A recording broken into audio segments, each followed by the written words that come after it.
আজকে আমরা অটোক্যাডে line type নিয়ে আলোচনা করব। বিভিন্ন ধরনের লাইন টাইপ করা যায়। অনেক স্টুডেন্ট এটা নিয়ে অনেক প্রবলেম হচ্ছে।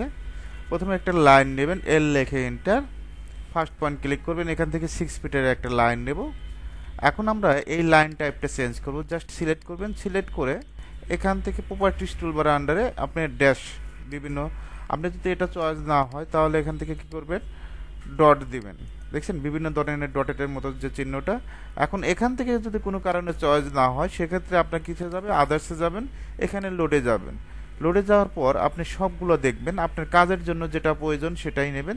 আমি এখান থেকে যে কোনো একটা নিয়ে নিচ্ছি, জাস্ট ক্লিক করবেন, ওকে দিবেন, ওকে। এখন তারপর আমরা এটা সিলেক্ট করব, সিলেক্ট করে দেখবেন যেখানে শো করছে, ওকে, জাস্ট ক্লিক করবেন, ওকে। এখন আমরা একটা রেক্ট্যাঙ্গেল বক্স নেব। রেক্ট্যাঙ্গেলের শর্টকাট কি, আর ইসে কি লিখে এন্টার, আর ইসি লিখে এন্টার, এরকম একটা বক্স নিচ্ছে। এখন আমাদের যে কাজটা করতে হবে, এখান থেকে আদার্সে যাব, তারপর লোডে যাব। এখান থেকে আমরা যে কোনো একটা টাইপ দিয়ে দিচ্ছি, আমরা এই টাইপটা নিচ্ছি, এসের যে টাইপ ব্যাটিং, ওকে দেব। এখন এটা যদি সিলেক্ট করি কোনো কারণে, এখান থেকে দেখবেন যে অটো চেঞ্জ হয়ে যাবে, ওকে। এখন এটা যদি স্কেল করার প্রয়োজন পড়ে, এলটিএস লিখে এন্টার, এখানে আমরা 3 লিখে এন্টার, সুন্দরভাবে স্কেল করতে পারবো।